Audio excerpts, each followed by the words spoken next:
à ces mini-retraites, d'autres arrivent pour la première fois, il y en a quelques-uns. Voilà. Donc pendant jusqu'à 17 h à peu près, je présente tous les jeudis de l'été une figure spirituelle. Donc aujourd'hui on va voir Sœur Élisabeth de la Trinité. Et la semaine dernière c'était Saint Bernard, la fois d'avant c'était Emmanuel Mounier, on a vu Sœur Jeanne-Antide Touret, fondatrice des Sœurs de la Charité, Mère Teresa, et puis je ne sais plus qui. Donc voilà. Alors aujourd'hui c'est Sœur Élisabeth de la Trinité, la carmélitaine, morte à l'âge de 26 ans. Vous voyez donc 1880-1906. Elle n'a pas vécu longtemps. Elle a été béatifiée, comme cela est indiqué, et canonisée par le pape, béatifiée par le pape Jean-Paul II, canonisée par le pape François en 2016. C'est donc récent. Donc les dates, vous les lirez. On passe derrière au parcours, à son parcours et à sa vie. Alors, Élisabeth de la Trinité. Donc, une carmélite française morte en 1906, canonisée le 16 octobre 2016. Donc une vie courte, marquée par un très grand amour des autres et de Dieu. Bon, ça, c'est bien un peu normal de dire ça, mais bon, c'était assez intense en elle depuis son enfance et bien sûr toute sa vie, malheureusement pas très longue. Le 9 novembre 1906, Sœur Élisabeth de la Trinité, on commence par la fin, mais c'est comme ça que c'était présenté dans le livre que j'ai lu, meurt de la terrible maladie d'Addison. Bon, je ne sais pas trop ce que c'est. Michel Mercier vous l'explique. Voilà. C'est écrit en bas. Quelques jours auparavant, ses sœurs l'entendent murmurer faiblement « Je vais à la lumière, à la vie, à l'amour ». Donc elle part en paix, sachant qu'elle rentre dans la gloire de la Trinité, dans la gloire de la résurrection et de l'Assomption de Marie. Donc elle part en paix, sûre de sa foi et de son espérance. Ce seront ses dernières paroles audibles, comme un résumé de toute sa vie. Le chanoine anglais donne ce précieux témoignage. Deux amours, alors voilà ce qui est déjà quelque chose qui la caractérise beaucoup. Deux amours furent chez elle pondérateurs de sa vivacité, l'amour de sa mère et l'amour de Dieu. Voilà. Très très attaché à sa mère. Voilà. Vous verrez aussi, parce qu'elle perd son père jeune, donc elle s'attache beaucoup à sa mère et aussi à sa sœur. Il y a un grand amour familial. L'amour de sa mère qu'elle chérissait éperdument, et l'amour de celui qu'elle a toujours, avec une intonation céleste, appelé lui. Lui c'est le Christ, lui. Il dit lui. Bon, c'est sa manière de s'adresser. Donc ces deux amours vont constamment, à la fois se féconder, si on peut dire, et à la fois, des fois, se heurter un peu. Alors, je jouis d'une douce vie de famille. Élisabeth fait l'expérience de l'amour au sein de sa famille, entre son père Joseph Catès et sa mère Marie Roland, puis avec la venue de sa jeune sœur Marguerite. Le 2 octobre 1887, donc elle a 7 ans, c'est dans ses bras que, terrassée par une crise cardiaque, son papa remet son dernier souffle. Donc voilà déjà quelque chose qui va bien sûr la marquer, puisqu'elle en est vraiment plus que témoin, la mort de son père, toute jeune. Un poème écrit 10 ans plus tard exprimera sa souffrance et son amour pour le protecteur de son enfance. Ce drame familial renforce et consolide les liens entre Madame Catès et ses deux filles. Le trio est très fortement uni, mais sans jamais se refermer sur elle-même. Voilà, donc une cellule familiale réduite, mais où l'amour et les liens, d'autant qu'il n'y a plus le père, les liens sont solides, et elles se portent, elles s'aident beaucoup, les unes les autres, les trois ensemble, voilà. La jeune Élisabeth, voilà déjà ce qui la caractérise, c'est un être passionné, ardent, aimant, mais colérique. Voilà. Un de ses gros problèmes, c'est qu'elle pique des colères, elle s'énerve facilement. Donc elle vous dira tout à l'heure comment affronter ce problème, qui est un problème de caractère, mais aussi un problème spirituel. Comment calmer ses colères quand on a tendance à en prendre beaucoup. Voilà. Je ne sais pas comment vous faites, elle va vous dire quelque chose tout à l'heure. Peut-être que ça vous éclairera, peut-être que ça ne suffira pas, mais vous verrez. Madame Catès met toute son œuvre, met tout en œuvre, pour que sa fille puisse vaincre ce mauvais penchant. Voilà. Donc voilà son caractère, passionné, et quand on est passionné, il y a aussi l'envers de la médaille. Donc on pique plus facilement de colère que si on est plutôt, plutôt calme ou même éteint. Hein, voilà. La suprême punition sera de la priver du baiser maternel avant de s'endormir. Donc, quand elle se met trop en colère ou qu'elle s'énerve trop, je pense pas qu'elle cassait quand même les verres, mais eh bien, sa mère lui dit ce soir, je ne t'embrasse pas. Voilà. Donc, punition pour lui aider, pour l'inviter à changer ce trait de caractère. Élisabeth confie à son journal, j'ai remercié Dieu du fond de mon cœur de m'avoir donné une mère comme la mienne. Une mère douce et sévère à la fois, et qui sut si bien vaincre mon terrible caractère. Donc voilà les deux mots importants, douce et sévère. Alors petite question, est-ce ce qui caractérise les parents d'aujourd'hui? Vous peut-être, vous l'avez été encore sévère, non? Un peu? Comment? Comment? La sévérité a pris des ailes. Non, mais c'est une petite parenthèse, mais ça l'a marqué quand même, vous voyez. Disons que la punition, pas, bon, au moins vous voyez qu'il ne fallait pas faire ça, quoi. Voilà. Et donc, il fallait changer. Douce et sévère. C'est ce qu'on devrait allier dans l'éducation. La douceur et la sévérité. Voilà. Maintenant, un curé, ça ne peut plus être sévère non plus. Hein. Avec ses paroissiens, il faut qu'il soit doux. Qu'il vive la douce charité. C'est tout. La sévérité, les gens s'en vont. Bon, ça, j'ai déjà dit, mais en plus, c'est vrai. Dès qu'on fait des reproches à quelqu'un ou aux paroissiens, ben, ils vont ailleurs. Ils ne reviennent plus. Donc, il faut toujours être doux. Même si notre caractère ne va pas dans ce sens-là. Donc, il faut se dépasser. Du coup, les curés se sanctifient grâce à leurs paroissiens, à qui seul convient la douceur. On te dise que tu es formidable. Voilà. Non, mais c'est pas de la blague, hein. C'est pas de la blague. Il y a deux choses. Je fais toujours des petites digressions parce que c'est bien de parler. Il y a deux choses qu'on ne peut plus faire quand on est responsable de paroisse curé ou peut-être même vous aussi dans vos missions personnelles. C'est la sévérité, engueuler les gens, rouspéter. Hein. Autrefois, les curés de la chair, des fois, c'était dur. Hein. Les gens que ça s'écrasait, mais ça marchait, plus ou moins, mais ça marchait quand même. Voilà. Donc ça, la colère ou faire des reproches, ça ne peut plus marcher. Et puis, faire des constats pessimistes. Ça ne peut plus marcher non plus. Si on est un peu pessimiste, les gens... Non, il faut nous donner de l'espérance, il faut nous donner de l'espoir, il faut nous dire que ça va bien, même si ça va mal. Donc, il faut être optimiste et doux. Voilà. Ce qui nous caractérise. C'est vrai? Oui. Non, mais c'est peut-être vous aussi dans ce que vous vivez. La douceur, pas de colère, pas de remontrance.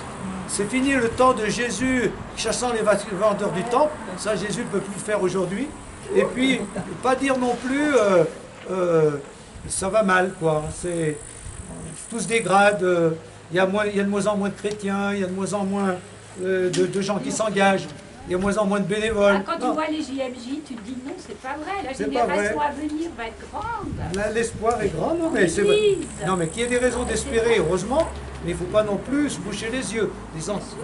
Mais bon, il ne faut pas trop, pas trop. Là, vous êtes d'accord avec ça? Oui. Voilà, c'était... Il faut aller contre l'esprit du monde. On a trop de catastrophes, trop de machin noir à longueur de temps. Donc, c'est que... Alors, on entend des catastrophes à longueur de temps, donc c'est vrai qu'il faut aussi redonner le moral aux gens. Voilà. Donc voilà un peu sa vie de famille qui la caractérise. Quand j'aime, ce n'est pas rien qu'un peu. Les relations et les amitiés sont nombreuses et la correspondance d'Élisabeth en témoigne.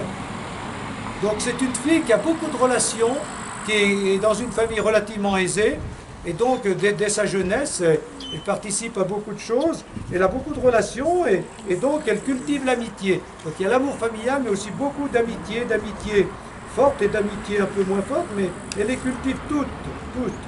Alors, elle termine toujours ses lettres par ces mots, parce qu'elle écrit beaucoup. Ah, ce n'est pas des SMS à cette époque. Hein. Je vous embrasse comme je vous aime, c'est-à-dire de tout mon cœur. Bon, voilà. Hein. Donc elle aime bien dire qu'elle aime les gens.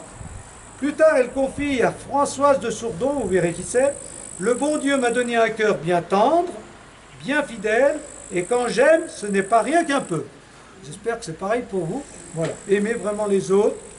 Du vaste cercle des amis se distingue un groupe le plus restreint, les amis de cœur. Voilà, donc il y a pas mal de relations et il y a les amis de cœur. Les amis de cœur, c'est ceux avec qui elle peut partager sa foi, sa vie spirituelle, approfondir, donc par les lettres ou par les relations.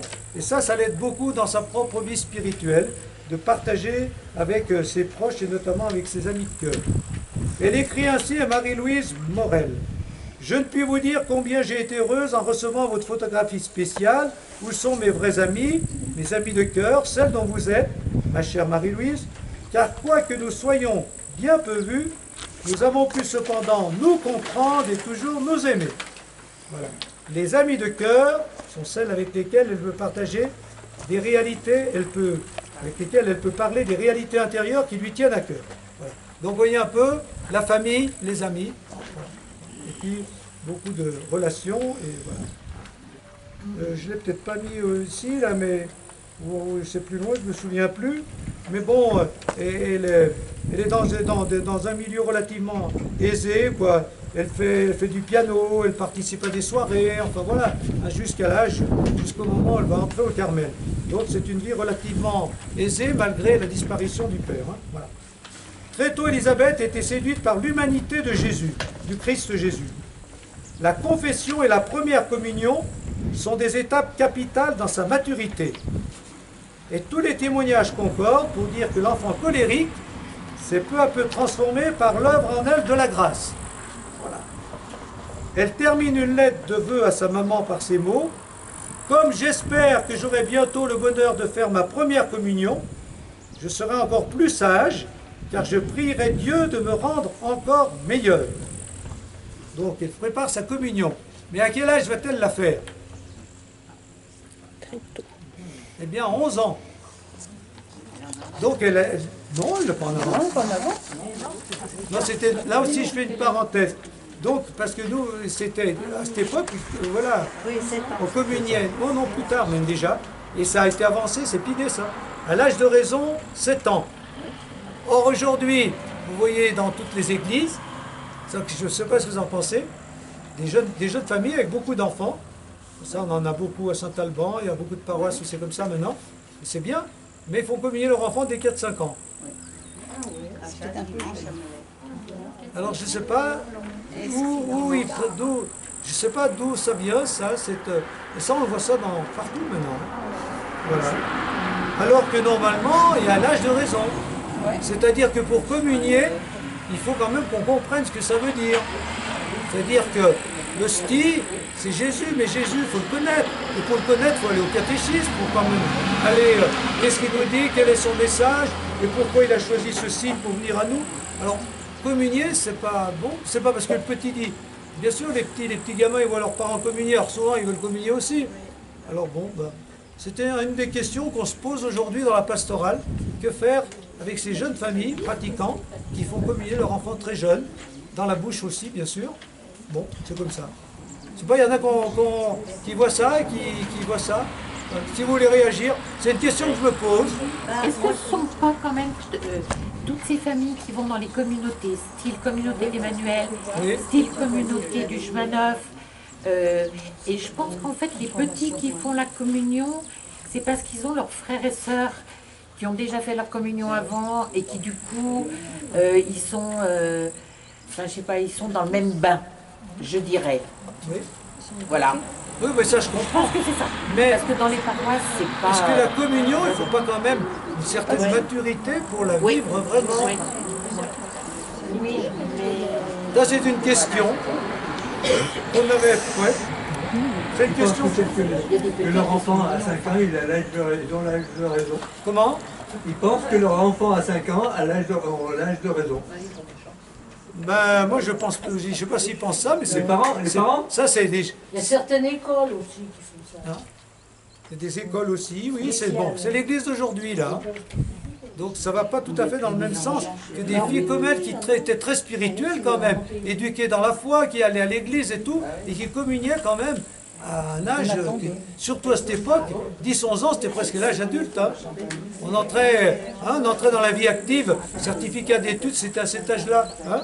Donc ça veut dire que c'est pas tout à fait, c'est une autre mentalité, voilà.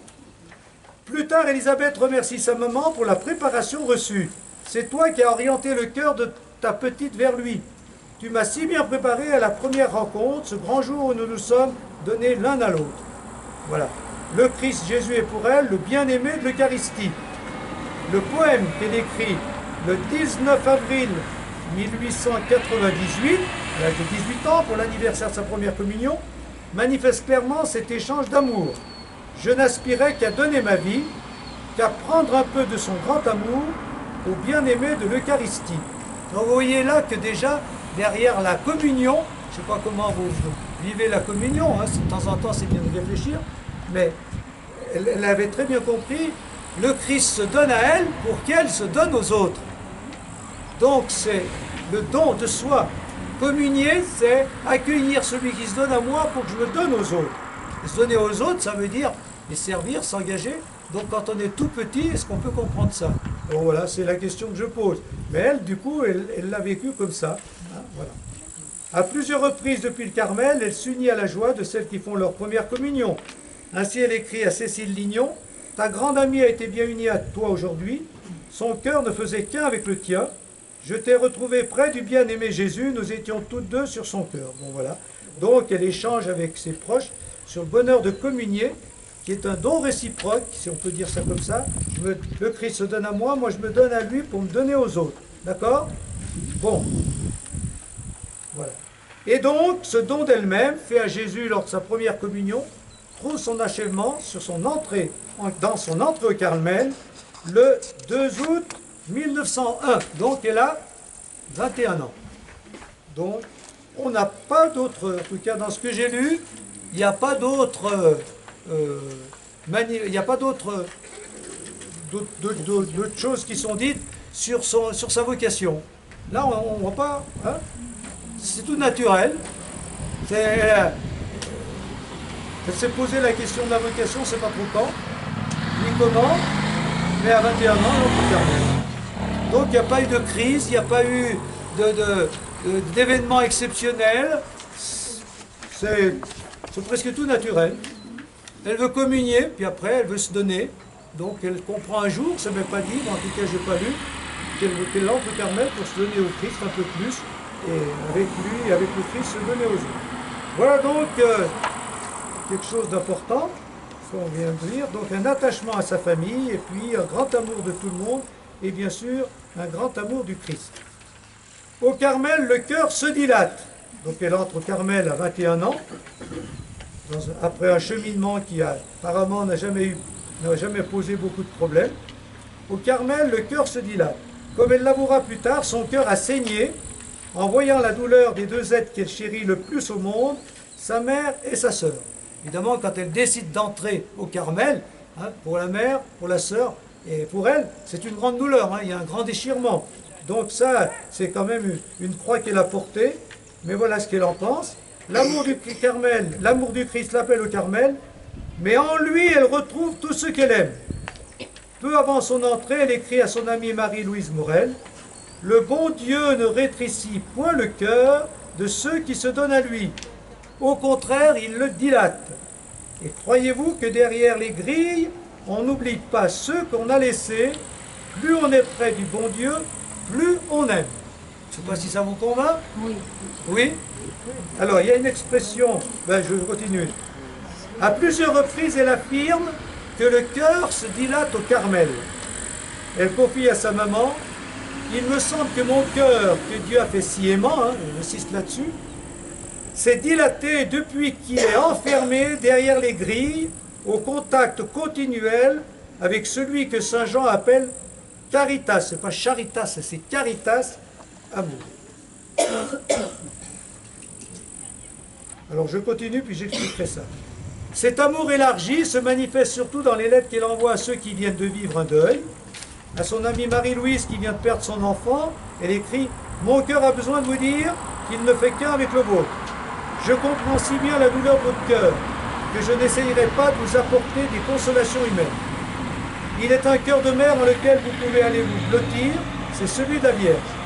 Il a connu tous les brisements, tous les déchirements, et il restait toujours si calme, si fort, car toujours il restait appuyé à celui de son Christ. Voilà. Alors je reviens sur le cœur qui se dilate. Vous avez dans l'Évangile cette phrase qui souvent choque les gens, c'est un évangile qu'on a vu il n'y a pas très longtemps, c'est au mois de juillet, un Jésus qui dit « Celui qui aime son père ou sa mère plus que moi n'est pas digne de moi. Celui qui aime son fils ou sa fille plus que moi n'est pas digne de moi. » Alors, qu'est-ce que vous en pensez de ça? Souvent les gens disent « Mais c'est pas possible. » Ben, d'ailleurs, elle le dit bien, hein, il faut aimer sa famille, très attaché à sa mère et à ça. Et donc, maintenant, est-ce qu'il faut... Ben, c'est sa réponse. Sa réponse, c'est si on aime le Christ, le cœur se dilate, c'est-à-dire ça s'agrandit. Donc, on va aimer ses proches avec un cœur plus large que si on n'aimait pas le Christ. Ça vous convainc, ça? Oui, tout à fait. Tout à fait. Les deux ne s'opposent pas, mais c'est vrai que le Christ est prioritaire. Enfin, d'après ce qu'il nous dit dans l'Évangile, hein. Il faut d'abord aimer le Christ plus que tout, plus que son conjoint, plus que ses parents, plus que ses frères et sœurs. Mais si on aime le Christ plus que, eh ben on va les aimer mieux qu'avant. Donc c'est ce qu'elle dit. J'ai bien aimé, le cœur se dilate. Hein, c'est voilà. De par Dieu que l'on aime. C'est par Dieu que l'on aime. C'est de par Dieu que l'on aime. Ouais. Et qu'on peut aimer en vérité ses enfants, comment? Sa famille. Et qu'on peut aimer en vérité ses enfants, sa famille, etc. Voilà. Et même au-delà de la famille. Même au-delà de la famille. On rejoint François d'Assise, où tous tes frères et sœurs. Voilà. Tout est en Dieu. Non mais ça c'était quand même une bonne réponse à la question hein, qui est posée par la phrase de Jésus. Hein. Voilà. Quand on fait le choix d'aimer le Christ, eh bien, et donc là, comme elle, bon, on s'engage dans le Carmel, et du coup, elle n'oublie pas. Au contraire, elle va les aimer avec un cœur plus large. Je trouve que ça, c'est bien. En priant pour eux, en pensant à eux. Et puis souvent, ceux qu'on aime, on peut les aider par la prière, plus que par une aide directe, parce qu'il y a des fois, on est démunis pour les aider. Hein. Bien souvent, on ne sait pas ce qu'il faut faire pour nos proches. Et quand on croit en Dieu, on me dit, moi, j'y arrive pas, mais toi, Seigneur, tu peux faire quelque chose pour leur ouvrir le cœur, pour les aider à changer de vie, pour les aider à trouver la foi, par exemple. Hein. Voilà. Hein. Donc, c'est ça. Mon Christ aimé, crucifié par amour. Très jeune, Élisabeth a médité sur le mystère pascal du Christ Jésus. Elle y a découvert l'immense amour dont elle était aimée. Elle écrit à une amie qui, comme elle, pensait au Carmel, « Demeurons toujours unis au pied de la croix. Restons silencieuses auprès du divin crucifié et écoutons-le. Tous ses secrets, il nous les dira. C'est lui qui nous conduira au Père, à celui qui nous a tant aimés, qui nous a donné son Fils unique. À Dieu, qu'il n'y ait plus que lui, et aimons-nous toujours. » Voilà, bon, ça, c'est classique, hein, d'accord. Au Carmel, elle lit l'Écriture, tout spécialement celui qui deviendra son cher Saint Paul. Elle y découvre une parole qui enchante son âme et dilate son cœur, celle de la lettre aux Éphésiens, Propter Maniam, qu'est-ce que c'est ça? Propter Maniam Charitatem, je ne sais pas si c'est bien ça. Il nous a trop aimés, il nous a trop aimés. 35 fois, Élisabeth reprend ce trop grand amour. Donc voilà, le Christ qui nous a tant aimés, qui a donné sa vie, et donc il faut sans cesse se dire ça. Et puis il nous la donne à nous, hein. Voilà, il la donne encore, notamment à l'Eucharistie, pour qu'on donne la nôtre. Et on doit déborder nous-mêmes de cet amour. On ne doit pas compter notre don aux autres, notamment. Citons simplement un exemple. Dans une lettre à Madame Anglès, elle écrit « C'est si bon, lorsque l'on sent ces petites choses, de regarder le Maître qui lui aussi a enduré tout cela, parce qu'il nous a trop aimés, comme dit saint Paul, alors on a soif de lui rendre amour pour amour. » Jusqu'au bout, Élisabeth brûle de cette soif d'être conformée à celui qui l'a tant aimé. Bon, ça c'est très classique, et c'est ce qu'on doit tous faire. Marquer tout du sceau de l'amour. À la fin de sa vie, Élisabeth écrit quelques lettres testament où elle exprime le flot qui monte de son cœur jusqu'à celui de sa correspondante. Elle confie à Madame de Maubais, porte les mots, hein, ils sont là. À la lumière de l'éternité, l'âme voit les choses au vrai point. Oh, comme tout ce qui n'a pas été fait pour Dieu et avec Dieu est vide. Je vous en prie, Oh, marquez tout avec le sceau de l'amour, il n'y a que cela qui demeure. Voilà. Ça, c'est très classique dans la spiritualité, tout faire par amour. Ou voir Dieu en toutes choses, hein, même si ce n'est pas toujours évident. Et quand on voit Dieu derrière ce qu'on fait, même les choses les plus banales, ça donne une autre dimension. Et si en plus on les fait avec amour, cet amour que Dieu nous donne, ben c'est ça la vérité de la foi. Tout faire par amour de Dieu et avec cet amour, ben, aimer ce qu'on fait et mettre de l'amour dans tout ce qu'on fait. Ça, c'est un refrain qui revient chez tous les grands spirituels. Élisabeth s'est laissée aimer par le Christ, elle a répondu à cet amour en aimant le Christ et les autres. Écoutons et faisons nôtre cet avis qu'elle donne à sa prieure dans une lettre qui lui sera remise après sa mort. Vous ne serez jamais banal si vous êtes éveillé en l'amour.